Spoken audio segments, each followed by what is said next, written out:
Welcome to Come to Your Senses, the School of Sensual Living podcast. I'm your host, embodiment-based coach, Mary Lofgren. Here, we explore how to live bravely and beautifully through topics like pleasure, beauty, embodiment, femininity, art, somatic healing, mindfulness, and of course, everyday sensuality.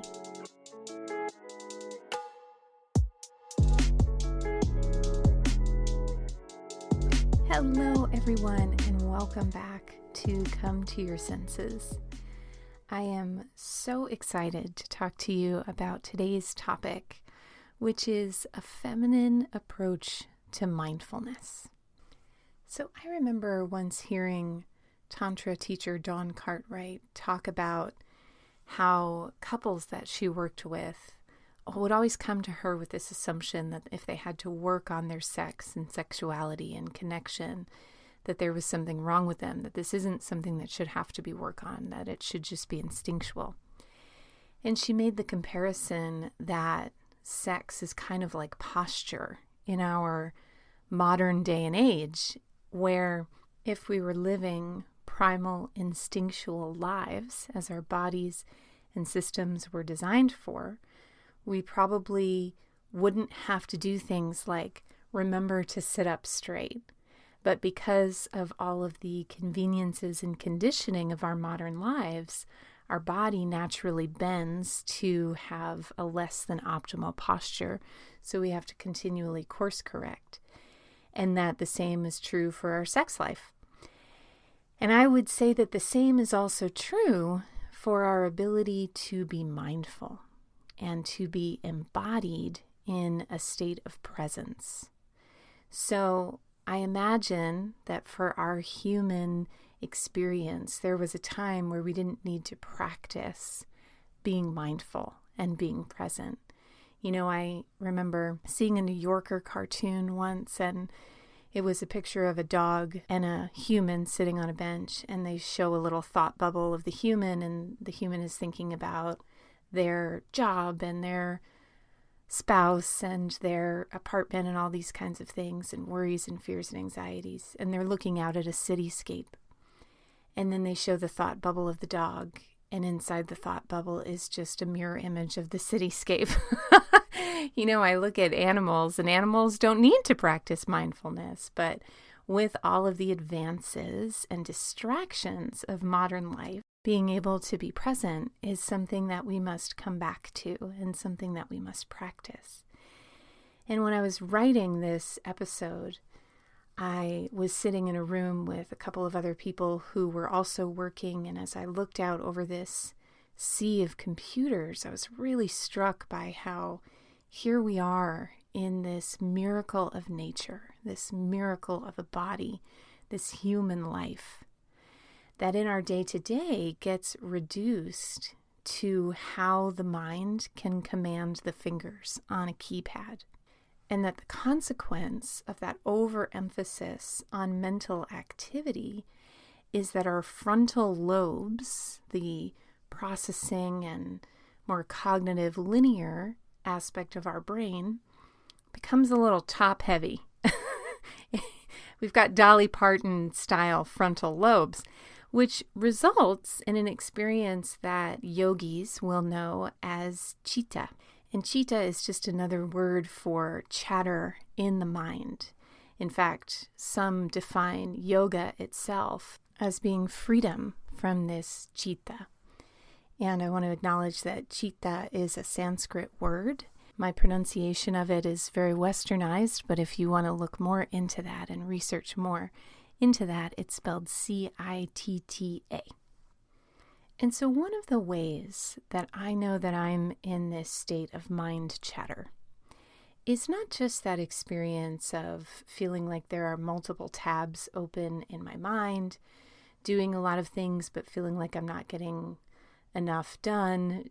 But it's these kind of more deeper expressions of I can be in line at the grocery store and I look at everyone and just see them through the lens of judgment or what they're doing wrong or what I think they should be doing differently. That's how I know that I'm in that syndrome of the conditioned mind.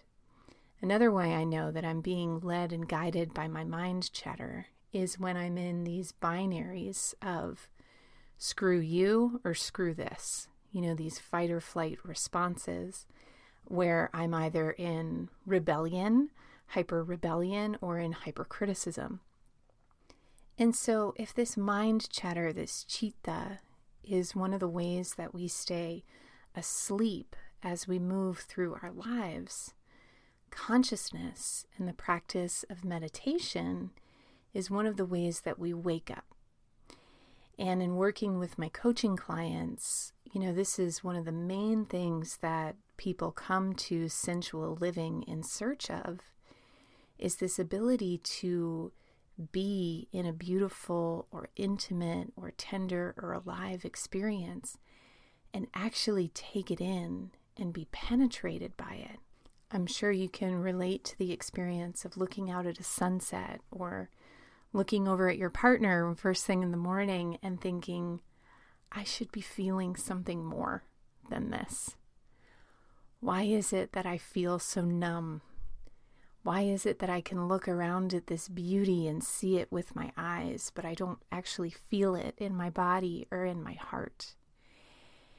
And I know you can resonate with this experience, not just because you're listening to a podcast called Come to Your Senses and you want to learn more about how to feel deeper in your body, but because this is part of the human experience, particularly in our modern world with so many distractions and ways in which to numb.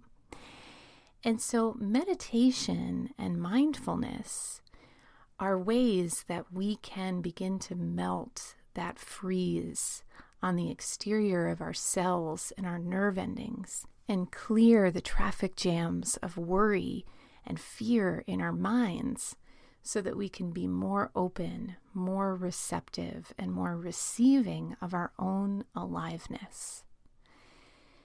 And yet, if you are like me or like many other female-identified people, the world of mindfulness and meditation to you might feel like a lot of straight lines that your round curves in body or in soul need to fit into, and you're maybe not sure where you fit in.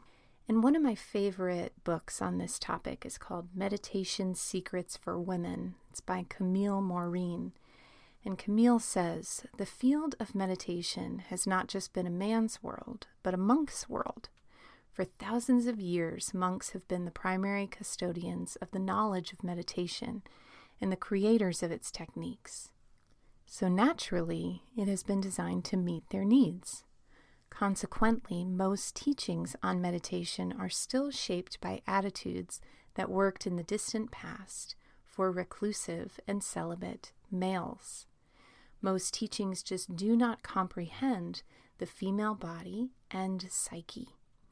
She goes on to describe a conversation with the Maharishi where he described modern folks and women as householders and said that householders, people who live in the world, evolve through the adventure of following their passions, daring to be attached, tolerating great intimacy, and dealing with the ever-changing structure of their relationships.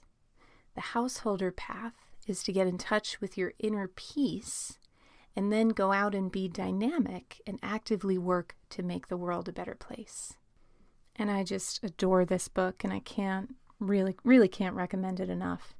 Meditation Secrets for Women by Camille Maureen. There will be a link to the book in the show notes of this episode. And so what I really take from that is that meditation, once again, means and can mean a lot of different things. But when I think about the feeling that gets generated from meditation for myself, I think about the inside of a nut. So if you've ever cut a macadamia nut or an almond in half, and you feel that super soft, moist, chewy center, often after meditation, that space that gets cleared in my mind and body, that's exactly how it feels.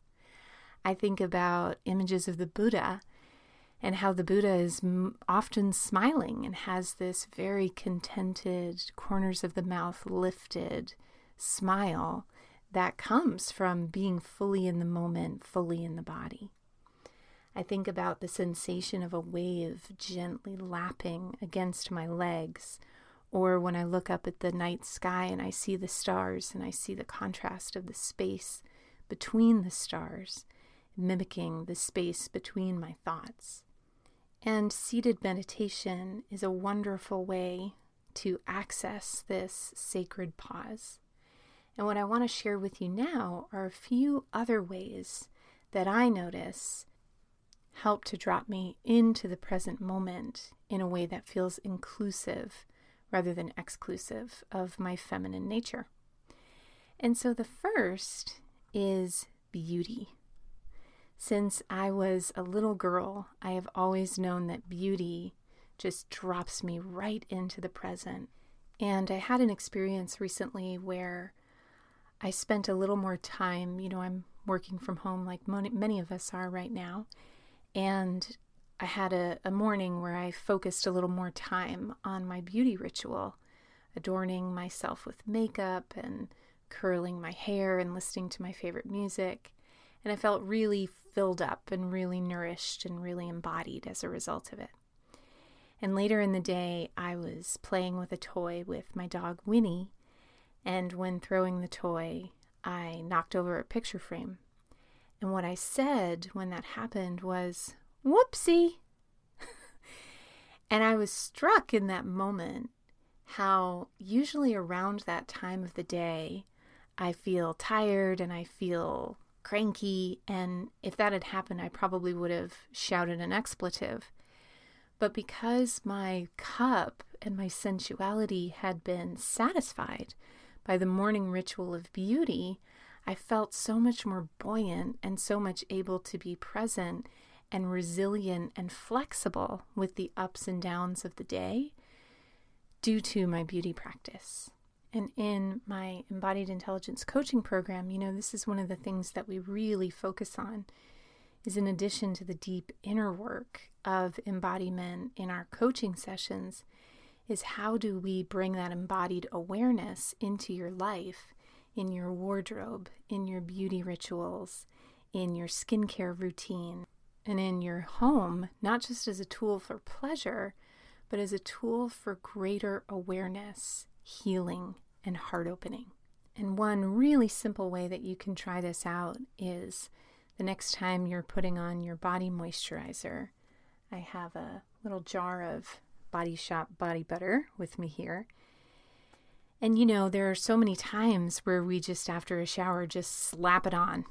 And what I'd encourage you to do is use that as an opportunity to practice the experience of mindfulness. And so how I go about that is by slowly removing the cap and taking an inhale of the fragrance, feeling the lotion warm in my hands and my body temperature change the temperature of the lotion, and then putting it on my skin. And where I notice I tend to focus is on my legs and arms, and that's true for a lot of people. We tend to moisturize the appendages but miss the torso.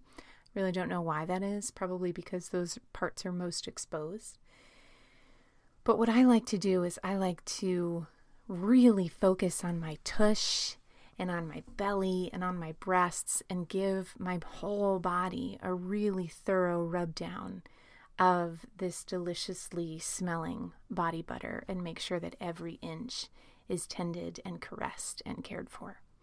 And so that's one way that you can start to use your beauty practices as not just a way to improve the condition of your skin, but to also be a bit of a beauty treatment for your mind. The second tool is based on a quote from, there's debate as to whether it was Mae West or Gypsy Rose Lee who said it first. It's probably neither of them, but it's the wisdom that anything worth doing is worth doing slowly. And so just the other morning I was making my bed and I was noticing how I often do this step on autopilot. And I would encourage you to think about a moment in your day where you tend to go on autopilot. And usually moments of transition, like when you're leaving the house or getting ready to leave the house, we tend to speed things up and we lose a lot of energy, ironically, when we go into overdrive like that. And as I was making my bed, I decided to use it as an opportunity for mindfulness by allowing my senses to be fully on board for the experience. So going that extra mile to fluff the pillows so that it was pleasing and delightful to my eyes, and feeling the texture of the comforter as I laid it out over the bed, and feeling that breeze that gets kicked up when you fluff the comforter and fluff the sheets, and noticing Winnie hiding underneath the sheets, and all these little details that usually go missed. And so you can try this in really any area of your life and your everyday experience. And it could be as simple as when you're on a Zoom call, slowing down to feel your breathing. When you are in a conversation, slowing down and adding a few deliberate pauses to your words. When you back out of your driveway, usually when I'm backing out of my driveway, I tend to do so kind of mindlessly, and just using those little pivot points as anchors for when you want to use your body to bring your full present moment attention into the experience through slowing down. And then the last tool I want to share with you, and this will probably be an episode all its own in the future, but is the art of using your senses to pray through everyday ritual. So ritual is a uniquely feminine art because it involves the marriage of the body with the elements to connect with the divine. Ritual is our body's language of origin when it comes to prayer and that divine present moment connection. And something I find in the morning is that, for years and years, I have tried to make myself more disciplined about a morning ritual and sitting down and journaling and morning pages and all this other stuff. But what I find really works the best for me in terms of establishing that connection with something greater than myself in the morning is having these tried and true, reliable sensory imprints that connect me to my prayer. So what that looks like for me is I have this tiny altar on my kitchen table of a special candle that I got on a retreat with a dear friend, a card that I pull for that day. I'm particularly fond of the Mother Mary deck by Alana Fairchild. That'll be in the show notes for this episode. A little angel totem special item. And I just pause and I pull a card in front of that altar and I light the candle to set my intention, and then I light a stick of incense. So every time I pass the kitchen table, which I do probably 50 times a day, there is my candle, I smell the incense, and there is a reminder, a sensory imprint of that experience of conscious connection with the divine as it's expressed through me. And so I share that with you because ritual can sometimes feel really complicated and like you have to have a dragon heartstring in order to do it. If you're like me, if you're a perfectionist. And what I find more and more is that when I show up to ritual, the only things I really need are the truth in my heart and the sensitivity of my senses and the natural elements that are already available to me. And the last gem I'd love to offer you around meditation is actually a resource for seated meditation, because while all of these embodied practices are really essential and powerful, my truest understanding and experience of that lift of the ocean wave that we get when we get that momentary pause of the mind chatter is really centered around my practice of seated meditation. And one of my favorite teachers is called Susan Piver. She's named Susan Piver. She's not just called that. And she's written several books about meditation and her experience of coming to Buddhist meditation as a woman. And one of my favorite books by her, how I first got introduced to her, was The Wisdom of a Broken Heart. which is an especially significant read if you're going through any kind of heartbreak or loss, especially in the romantic arena, but really heartbreak of all kinds. The book is applicable, and so I highly recommend checking her out, Susan Piver.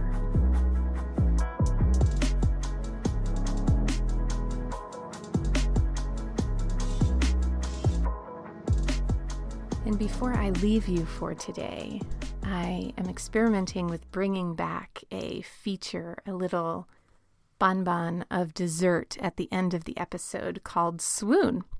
And Swoon is where I feature a product or a teacher or something that has really assisted me in my embodied living, sensual living practice.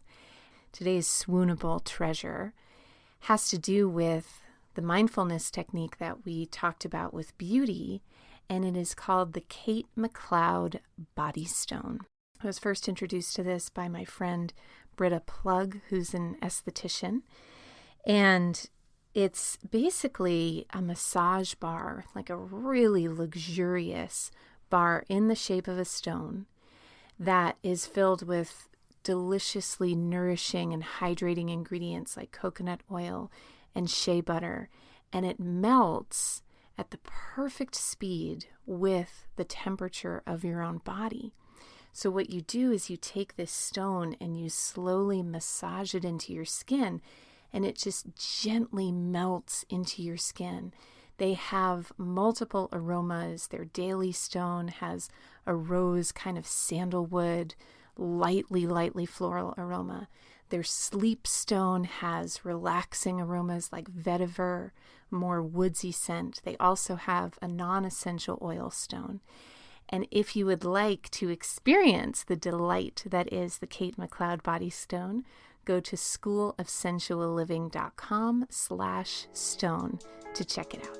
Thank you so much for listening today. I wish you all the luck and joy in your journey with mindfulness.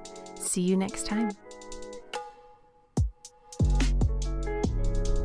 For more coaching, classes, and community in the art of sensual living, head to schoolofsensualliving.com. There you'll find a free course on how to reduce anxiety and increase your natural confidence through powerful embodied body language. Head to schoolofsensualliving.com/confidence to get instant access to the course today.